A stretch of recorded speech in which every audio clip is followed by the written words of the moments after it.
శ్రీమాత్రే నమః. ETV life ఆధ్యాత్మిక ఛానల్ ప్రేక్షకులకు స్వాగతం. కూజంతం రామ రామేతి మధురం మధురాక్షరం ఆరుహ్య కవితాశాఖా వందే వాల్మీకి కోకిలం. కవిత్వం అనే చెట్టు మీద కూర్చొని రామా రామా అనే మధుర అక్షరాలను ఆలపించే వాల్మీకి మహర్షికి నమస్కారము అని ఈ శ్లోకం యొక్క అర్థం. వాల్మీకి మహర్షి ప్రపంచానికి జ్ఞానభిక్ష పెట్టినటువంటి మహాభాగవతోత్తముడు. ప్రపంచానికి మార్గదర్శకం చేసినటువంటి గురువు. వ్యాసుడు కూడా వాల్మీకి శిష్యుడే అని చెబుతారు. ప్రతి పురాణంలో రామకథను ప్రస్తావించిన వ్యాసుడు శ్రీరాముని యొక్క విశిష్ట వ్యక్తిత్వంతో ఎంతగా ప్రభావితమయ్యాడో మనం అర్థం చేసుకోవచ్చు. ఈ వాల్మీకి రుక్షు అనే బోయవాడు, నిరక్షర కుక్షి అని ఒక వాదన ఉంటే, ప్రచేతస మహర్షి కుమారుడు అని చెప్పబడింది. మరి వాల్మీకి ఎవరు? ఆయన మనకు అందించిన అద్భుతమైన విజ్ఞానంలోని ఆంతర్యం ఏమిటి? దాన్ని ఎలా మనం అభ్యాసం చేయాలి? ఈ వివరాలన్నీ ఈ గురు సందేశం కార్యక్రమంలో మీకు తెలియజేసే ప్రయత్నం చేస్తాను. తన వృత్తాంతాన్ని వాల్మీకి మహర్షియే స్కాంద, విష్ణు పురాణ, ఆధ్యాత్మిక రామాయణాలలో తెలియజేశాడు. అహంపురా కిరాతేషు కిరాతై సహవర్ధిత జన్మమాత్ర జిదత్వం మే శూద్రాచార రతసదా. నేను ఒకప్పుడు కిరాతకులతో తిరుగుతూ వారి కర్మలనే ఆచరిస్తూ జీవితం గడుపుతూ ఉండేవాడిని. పేరుకు మాత్రమే బ్రాహ్మణత్వం, చేసే పనులన్నీ చాలా ఘోరంగా ఉండేవి. కిరాతక చర్యలన్నీ చేస్తూ ఉండేవాడిని. నిజానికి జన్మనా జాయతే శూద్ర కర్మణా జాయతే ద్విజ అన్న అద్భుతమైనటువంటి సత్యానికి ఈ శ్లోకం నిదర్శనం. మనం కూడా అంతే. బతకాలి మంచిగా అని అనుకుంటాం, కానీ ఆచరణలోకి వచ్చేసరికి అనేకమైన ఆసురీ ప్రవృత్తులు మనను చుట్టుముడుతూ ఉంటాయి. ఇలా ఆసురీ ప్రవృత్తితో దోపిడీలు చేస్తూ, మృగాలను వేటాడుతూ, మాంస భక్షణ చేస్తూ, మద్యాన్ని సేవిస్తూ జీవితం గడిపేటువంటి ఆ రుక్షువు అనే బోయవాడు ఒకరోజు అరణ్య మార్గం గుండా వెళుతున్నటువంటి సప్తర్షులను చూచాడు. మార్ మార్ మార్ అని అరుస్తూ వాళ్ళ మీద దాడి చేశాడు. మీ దగ్గర ఉన్న సంపదనంతా నాకు ఇచ్చేయమంటూ వాళ్ళను భయపెట్టాడు. వాళ్ళంతా, మేము సర్వసంగ పరిత్యాగులము, మా దగ్గర ఏముంటుంది అని వారి ఖాళీ భిక్షాపాత్రలను చూపించారు. అప్పుడు వాల్మీకిలో, ఆ రుక్షువులో వారికి ఒక మహర్షి దర్శనమిచ్చాడు. అందుకే ఆ బోయవాడితో, నువ్వు ఇన్ని పాపాలను చేసి ఎందుకు ధనాన్ని ఆర్జిస్తూ ఉన్నావు అని ప్రశ్నించారు. సమాధానంగా ఆ బోయవాడు అన్నాడు, నా కుటుంబ పోషణార్థం నాకు ఇంతకు తప్ప ఇంకొక వృత్తి రాదు కనుక, కుటుంబాన్ని పోషించటం నా ధర్మం కనుక నేను ఇలా దోపిడీలు చేసి ధనాన్ని సముపార్జన చేస్తూ ఉన్నాను. కుటుంబాన్ని పోషించటం తప్పు కాదు కదా అంటూ ప్రశ్నించాడు. సమాధానంగా సప్తర్షులు, నీవు ఇంత పాపాన్ని మూటగట్టుకొని ధనాన్ని సంపాదిస్తున్నావే, మరి ఈ పాపంలో నీ కుటుంబ సభ్యులు భాగస్వామ్యాన్ని స్వీకరిస్తారా అని ప్రశ్నించారు. నా భార్యకు నేనంటే చాలా ఇష్టం. నా తల్లిదండ్రులు నన్ను చూడకుండా ఒక్క క్షణము ఉండలేరు. ఇక నా పిల్లలంటారా, నేనంటే పంచప్రాణాలు ఇస్తారు. కనుక నా ధనంతో పాటు నేను చేసే పాపంలో కూడా వారు తప్పకుండా భాగస్వామ్యాన్ని స్వీకరిస్తారు అని సమాధానం చెప్పాడు ఆ రుక్షువు. ఈ విషయాన్ని ఒక్కసారి కనుక్కురావయ్యా అని పురమాయించారు సప్తర్షులు. వెంటనే పరిగెత్తుకుంటూ ఇంటికి వెళ్ళి భార్యను ప్రశ్నించాడు. నేను ధనాన్ని ఎలా తీసుకొస్తున్నానో తెలుసా? అందరినీ హింసించి దోచుకొని తీసుకొస్తున్నాను. ఒకవేళ అలా నేను చేయటం పాపమైతే ఈ ధనాన్ని అనుభవిస్తున్న నీకు కూడా ఆ పాపంలో భాగస్వామ్యం ఉంటుంది కదా, నువ్వు దాన్ని స్వీకరిస్తావు కదా అని ప్రశ్నించాడు. ఆ ఇల్లాలన్నది, భర్తగా ఈ కుటుంబాన్ని పోషించటం మీ బాధ్యత. దానికోసం మీరేం చేశారు, ఎలా చేశారు అనేది నేను ప్రశ్నించను. ధనాన్ని మీరు తీసుకువస్తారు, నేను ఇంటిని నడిపిస్తాను. ఇదే నా బాధ్యత. కనుక ఆ పాపంతో నాకు ఎలాంటి సంబంధము లేదు అని తెలియజేసింది. తల్లిదండ్రులను అడిగారు. వాళ్ళు అదే సమాధానం చెప్పారు. వెంటనే జ్ఞానోదయం అయింది ఆ బోయవాడికి. పరిగెత్తుకుంటూ ఆ ఋషుల దగ్గరికి వెళ్ళి, స్వామి, నేనెంత తప్పు చేస్తున్నానో నాకు అర్థమైంది అని చెప్పారు. నిజానికి ఈ ఘట్టాన్ని కూడా మనం ఒక్కసారి పరిశీలించాలి. మనం పిల్లల కోసము, కుటుంబం కోసము కోట్ల కోట్ల కూడబెట్టాలి అన్న ఆలోచనతో అనేకమైన అక్రమాలు చేస్తూ ఉంటాం. ఆ అక్రమాల ద్వారా నువ్వు ఆర్జించిన ధనంలో నీకు ఎంత మిగులుతుంది, నీ పిల్లలకు నువ్వు ఎంత ఇస్తావు అన్న విషయాన్ని పక్కకు పెట్టి, వచ్చిన పాపం మాత్రం పూర్తిగా నువ్వే అనుభవించాల్సిన అగత్యం ఏర్పడుతుంది. దాన్ని ఎవ్వరూ స్వీకరించరు. కనుక ధర్మబద్ధంగా జీవితాన్ని గడుపుతున్నామా లేదా అని నిన్ను నువ్వు ప్రశ్నించుకోమని వాల్మీకి యొక్క ఈ గాథ ద్వారా మనకు తెలియచేస్తూ ఉన్నారు. గురు సందేశం కార్యక్రమంలో ఈ విషయాలన్నీ తెలుసుకుంటూ మన జీవితాన్ని సంస్కరించుకునే ప్రయత్నం చేయగలిగినప్పుడే ఈ కార్యక్రమం యొక్క ప్రయోజనం నెరవేరుతుంది. ఇలా కనువిప్పు కలిగిన ఆ బోయవాడు సప్తర్షుల దగ్గరికి వచ్చి, మీరే నన్ను రక్షించాలి స్వామి, అక్షరం రాని నిరక్షర కుక్షిని నేను, ఎంత పాపం చేస్తున్నానో నాకు అర్థమైంది. ఏదైనా మంత్రం మీరు ఉపదేశిస్తే దాన్ని అనుష్ఠానం చేసేటువంటి సామర్థ్యం కూడా నాకు లేదు, నన్ను మీరు ఎలాగైనా కాపాడాలి అని ఆ సప్తర్షులను ప్రార్థించాడు. వాళ్ళంతా, నీకు రాకపోవటం ఏమిటయ్యా, మా మీద దాడి చేసేటప్పుడు మార్ మార్ మార్ అని అరిచావే, అదే నీకు మేమిచ్చే మంత్రం, దాన్నే అనుష్ఠానం చేయమన్నారు. గురువుల మాటను తలదాల్చి మార్ మార్ మార్ మార్ మార్ మార్ మార్ రమ రమ రామ రామ రామ అంటూ దాన్నే ఉచ్చరిస్తూ తన జీవితాన్ని ధన్యం చేసుకున్నాడు. ఇదే మాట చెబుతాడు వాల్మీకి. ఇత్యుక్త్వా రామతే నామ వ్యత్యస్తాక్షరపూర్వకం ఏకాగ్ర మనసాత్రైవ మరేతి జప సర్వదా. రామ రామ రామ రామ రామ అని ఉచ్చరించటం వల్ల నా జీవితం ధన్యమైంది అని తన పూర్వజన్మ వృత్తాంతాన్ని తెలియజేస్తాడు. వేదవేద్యే పరే పుంసి జాతే దశరథాత్మజే వేద ప్రాచేతసాదాసీత్ సాక్షాత్ రామాయణాత్మన అంటారు ఆదిశంకరులు. అంటే వేదంలో ఉన్నటువంటి రహస్యాలన్నీ పామరులకు అర్థం కావు కనుక ఆ రహస్యాలన్నింటినీ గుదిగుచ్చి అద్భుతమైన రామాయణంగా ఆవిష్కరించినటువంటి ప్రాచేత మహర్షి ప్రాచేతసుడు రామాయణాన్ని మనకు అందించాడు. వేదమంతా రామాయణంగా చెప్పబడితే వేదంలో ప్రస్తావన చేసిన పరబ్రహ్మము శ్రీరాముడిగా భూమండలం మీద ఎలా సంచరించాడో మనకు వివరించినటువంటి గురుమూర్తి వాల్మీకి.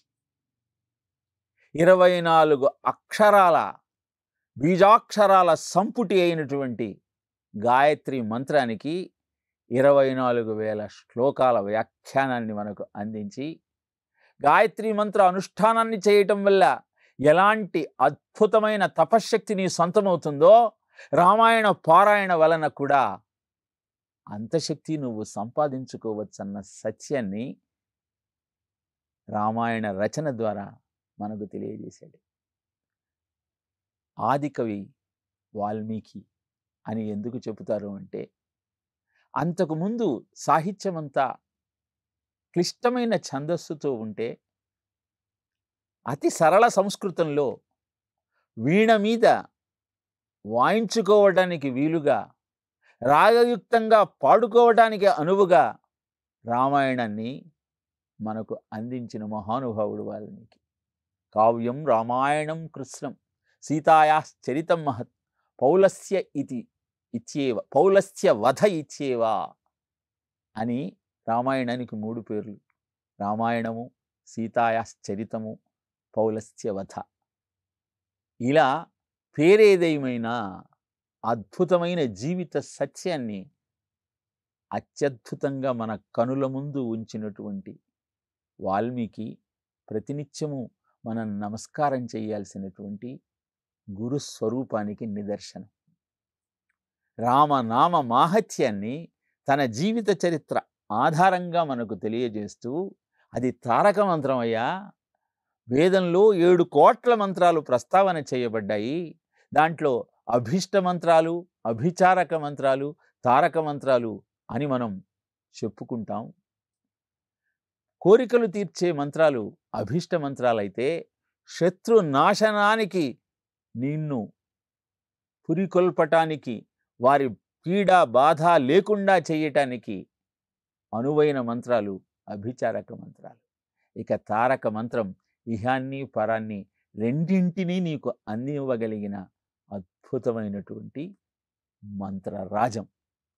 అలాంటి మంత్రాన్ని అనుష్ఠానం చేస్తూ ఆ స్వామిని అర్చించే ప్రయత్నం నువ్వు చేయగలిగితే జీవితం అద్భుతంగా ఉంటుంది. రామమంత్రానికి ఆ మహత్తు ఎలా వచ్చింది అంటే, శివమంత్రమునకు మా జీవము, మాధవ మంత్రమునకు రా జీవము, ఈ ఘనతను తెలిపిన ఘనులకు మ్రొక్కెదా అంటాడు త్యాగరాజు. అంటే నమశివాయ అన్న పంచాక్షరి మంత్రంలో మకారాన్ని తీసేస్తే నశివాయ అంటే శివుడికి నమస్కారము అన్న అర్థము కాస్త శివుడే లేడు అన్న అర్థంగా మారిపోతుంది. ఇహ నమో నారాయణాయ అన్న మంత్రానికి నారాయణునికి నమస్కారము అని అర్థం. ఆ అర్థంలో రకారాన్ని తీసేస్తే నా అయనాయ, మార్గము లేదు, దిక్కు లేదు అన్న అర్థంగా మారిపోతుంది. ఇలా పంచాక్షరి మంత్రానికి బీజాక్షరమైన మకారాన్ని, అష్టాక్షరి మంత్రానికి జీవాక్షరమైన రకారాన్ని రెండింటిని జోడించి రామ అన్న అద్భుతమైన మంత్రాన్ని తారక మంత్రంగా మనకు అందజేశారు. అందుకే వశిష్ఠ పరమప్రీతో నామాని కృతవాన్స్తదా అని రామాయణంలోని 15వ సర్గలో తెలియజేశారు. చాలా ఇష్టంగా రామా అని ఆ పరబ్రహ్మానికి నామకరణం చేశారు. నిజానికి రాముడి కంటే ముందరే రామనామం వేదంలో మనకు కనపడుతుంది. ఇలాంటి అద్భుతమైన మంత్రరాజము యొక్క విశిష్టతను మనకు తెలియజేయటమే కాకుండా, దాన్ని అనుష్ఠించిన ఎందరో మహానుభావులు ఆ ఫలితం ఎలా ఉందో రుజువు చేశారు. శ్రీరామ జయ రామ జయ జయ రామ అన్న జయమంత్రాన్ని సమర్థ రామదాసు శివాజీకి ఉపదేశం చేసిన కారణాన మొఘలాయుల దాడులు భారతదేశంలో పెరిగి, మన ఆలయాలు ధ్వంసమై, మన ఆడువారు అవమానాలు పాలవుతూ, గోవులన్నీ వధింపబడుతున్న సమయంలో వారందరినీ రక్షించటం కోసం కంకణం కట్టుకున్న శివాజీ మహారాజుకు స్ఫూర్తినిచ్చి జయాన్ని చేకూర్చింది ఈ జయమంత్రం. అలాంటి అద్భుతమైన మంత్ర రాజాన్ని అనుష్ఠించిన ఎందరో మహానుభావులు వాళ్ళ జీవితాన్ని చరితార్థం చేసుకున్నారు. రామనామమణి దీపధరు జీభదేహళి ద్వార తులసి భీతరు బాహరహు జో చాహచ్ ఉజియార్ అంటాడు తులసీదాస్. అంటే రామనామాన్ని శరీరానికి గడప అయినటువంటి నాలుక మీద ఉంచుకుంటే ఏ విధంగానైతే గడప మీద పెట్టిన దీపం బయట ఉన్నటువంటి చీకటిని పారద్రోలి బయట వస్తువులను స్పష్టంగా నీకు కనపడేలాగా చేసి ఇంట్లో కూడా వెలుగును ప్రసారింపచేస్తుందో, అలానే నీ నాలుక మీద రామనామం అనే దీపాన్ని నువ్వు పెట్టుకోగలిగినట్టయితే అది బాహ్యంలో ఉన్న వస్తువుల మీద ప్రసరించి వాటి తత్వాన్ని నీకు తెలియజేసి వాటిలో సుఖం లేదు అన్న జ్ఞానాన్ని నీకు కలుగజేసి నిన్ను అంతర్ముఖుణ్ణి చేసి అద్భుతమైన ఆనందాన్ని నీకు కలుగజేస్తుంది. ఈ సత్యాన్ని గుర్తించమంటూ అద్భుతమైన బోధను తన దోహాల ద్వారా ప్రపంచానికి చాటి చెప్పాడు. భార్యా వ్యామోహంతో తన జీవిత పరమార్థాన్ని తెలుసుకోలేక నిరంతరము కామోపభోగాలలో మునిగిపోతున్నటువంటి తులసీదాసుకు ఆయన భార్య కనువిప్పు కలిగించింది. అనంతరం కామం నుంచి రామం వైపుకు తన ప్రయాణాన్ని కొనసాగించి 125 సంవత్సరాల తన జీవితంలో అద్భుతమైనటువంటి రామ కథను రామచరిత మానసగా మనకు అందించారు. ఇలా రామనామాన్ని పట్టుకున్నవాడెవ్వడు వెనక్కి తిరిగి చూడడు, అద్భుతమైన ఆనందాన్ని అందుకోగలుగుతాడు. రామామృక్కులు నీదు నామమునకున్ రమ్యాంఘ్రి పద్మాలకున్ శ్రీమన్మంజులమైన మేనికి ధనుల్లీలా కళాకేళికిన్ నీ మర్యాదకు ధర్మనిష్టకు రసోద్వేలంబు నీగాధకున్ ప్రేమన్ నీ పరివారమంతటికి శౌరీ రామచంద్ర ప్రభో, శౌరీ రామచంద్ర ప్రభో. ఆ నామాన్ని నువ్వు ప్రతినిత్యము జపించగలిగితే, కూర్చొని రామకోటిని రాస్తూ దాన్ని స్మరిస్తూ ఆ రామతత్వాన్ని నువ్వు గ్రహించగలిగితే నీ జీవితము అద్భుతంగా మారిపోతుంది. ఎందుకు రామావతారానికి అంత ప్రాశస్త్యము అంటే, రావణాసురుడు మానవ జాతిని అవమానించే ప్రయత్నం చేశాడు. బ్రహ్మదేవుడి గురించి ఘోరమైన తపస్సు చేస్తూ తన 10 తలలలో ఒక్కొక్క తలను ఒక్కొక్క సంవత్సరం అగ్నికి ఆహుతి చేస్తూ బ్రహ్మదేవుడి గురించి ఘోరమైన తపస్సు చేశాడు. 9 సంవత్సరాలు అయిన తరువాత 10వ సంవత్సరం తన ఆఖరి తలను కూడా అగ్నికి ఆహుతి చేద్దామని ఆలోచిస్తున్న సమయంలో బ్రహ్మదేవుడు ప్రత్యక్షమయ్యాడు. ఏం వరం కావాలో కోరుకోమన్నాడు. నహి శత్రుం మృత్యు సమం అమరత్వం అహం రుణే అని అడిగాడు రావణాసురుడు. అంటే మృత్యువుకు మించినటువంటి శత్రువు మరొక్కటి లేదు, కాబట్టి చావు లేకుండా నాకు వరం ఇమ్మన్నాడు. అసుర అన్న శబ్దానికి అర్థమే అసుషు రమంతి ఇతి అసుర. 24 గంటలు విషయ సుఖాలతో ఇంద్రియ భోగాలతో సమయాన్ని వృధా చేసే ఆలోచన కలిగిన వాడే అసురుడు. అదే రావణాసురుడు అడిగాడు. మనం కూడా రాముడు లేడు, సీత లేదు, ఆధ్యాత్మిక చింతన లేదు, తల్లిదండ్రులను గౌరవించాల్సిన అవసరం లేదు, గురువులను దైవ సమానంగా పూజించాల్సిన అవసరము లేదని భావిస్తే మనకు రాక్షసులకు తేడా లేదు.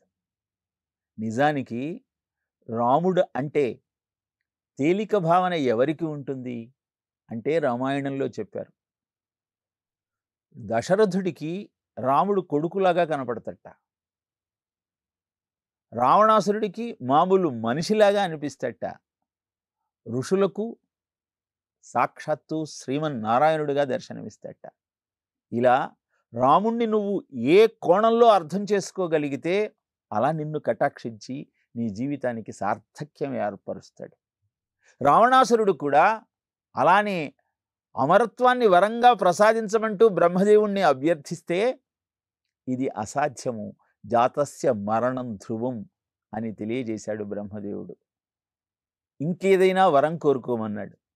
అప్పుడు రావణాసురుడు అన్నాడు, సుపర్ణనాగయక్షానాం దైత్యదానవ రక్షసాం అవధ్యోయం ప్రజాధ్యక్ష దేవతానాంచ శాశ్వత.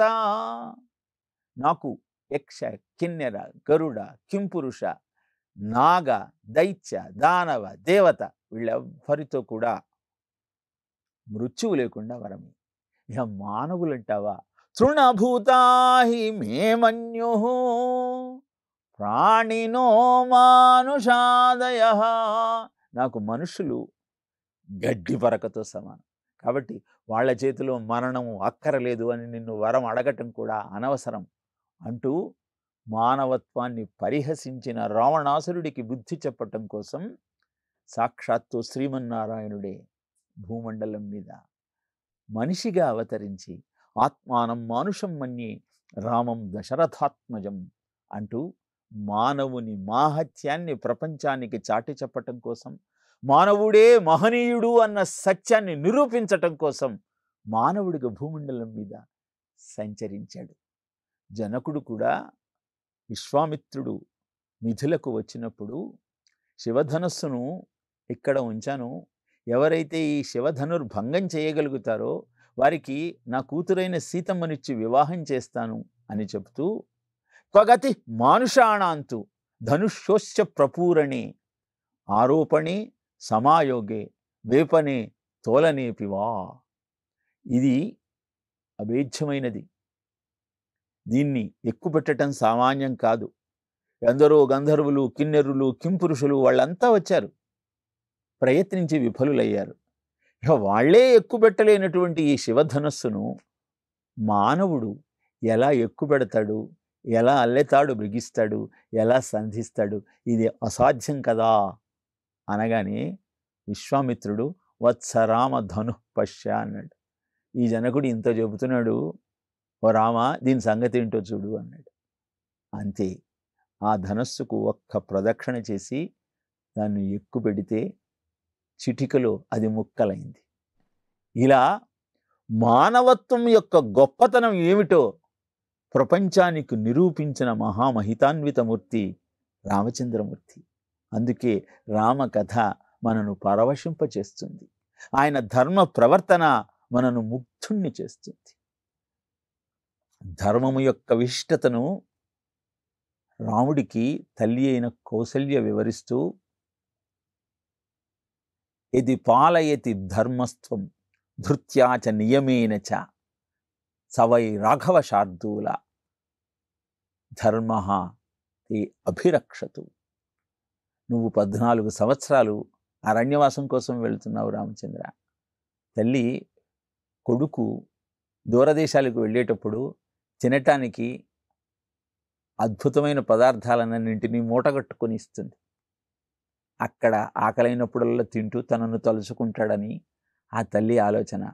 మరి 14 సంవత్సరాలకు కావలసిన తినుబండారాలు ఎన్ని కావాలి, ఎన్ని పంపించాలి, అదే తెలియజేస్తూ నీ ధర్మాన్ని విడవకుండా నువ్వు సంచరించగలిగితే అది నీకు మార్గదర్శకమై అదే నిన్ను రక్షిస్తుంది రామచంద్ర అంటూ రాముడికి ధర్మ ప్రవర్తనలోని ఔన్నత్యాన్ని తల్లి కౌసల్య వివరించింది రామాయణంలో. ఈ ఘట్టాన్ని వాల్మీకి మనకు ఎందుకు తెలియజేశాడు అంటే, తల్లిదండ్రులుగా మనం పిల్లలకు ఎలాంటి మార్గదర్శకం చేస్తూ ఉన్నాం. స్వల్పమప్యస్య ధర్మస్య త్రాయతే మహతో భయాత్ అని చెబుతుంది భగవద్గీత. అంటే నీ ధర్మాన్ని నువ్వు కొంచెమైనా పాటించినప్పుడు అది నిన్ను భయంకరమైన ప్రమాదం నుంచి రక్షిస్తుంది. ఈరోజు పిల్లవాడు నిన్ను పూజించటం లేదు, గౌరవించటం లేదు, తీసుకువెళ్ళి వృద్ధాశ్రమంలో నిన్ను జాయించేసే ప్రయత్నం చేస్తున్నాడని నువ్వు బాధపడటానికి కారణం చిన్నతనంలో వాడికి నువ్వు రామకథ చెప్పావా, రామాలయానికి తీసుకువెళ్ళావా, శ్రీరామ నవమి నాడు అద్భుతమైన ఆ సీతారామ కళ్యాణ మహోత్సవాన్ని కనుల పండవగా తిలకించేలాగా అతనిని ప్రేరేపించావా? ఎంతసేపు చదువుకోవాలి, ఉన్నతమైన ఉద్యోగం పొందాలి, డబ్బులు బాగా సంపాదించాలి అన్న మాటలు చెబుతూ అతనికి భారతీయ జీవన విధానంలోని వైశిష్ట్యాన్ని, పితృవాక్య పరిపాలన వల్ల కలిగే ప్రయోజనాన్ని, తల్లిదండ్రులకు నమస్కరించటం వల్ల కలిగేటువంటి లాభాన్ని నువ్వు చెప్పని కారణాన కేవలము మెటీరియలిస్టిక్ థింకింగ్తో డబ్బు సంపాదనే పరమ ప్రయోజనంగా భావిస్తూ జీవితాన్ని గడపటం ప్రారంభించిన నేపథ్యంలో ప్రతివాడు చదువుకొని ఇంజనీరు, డాక్టరు, లాయరు అవుతున్నాడు, కానీ ఎవ్వడు మనిషిగా మారలేకపోతున్నాడు.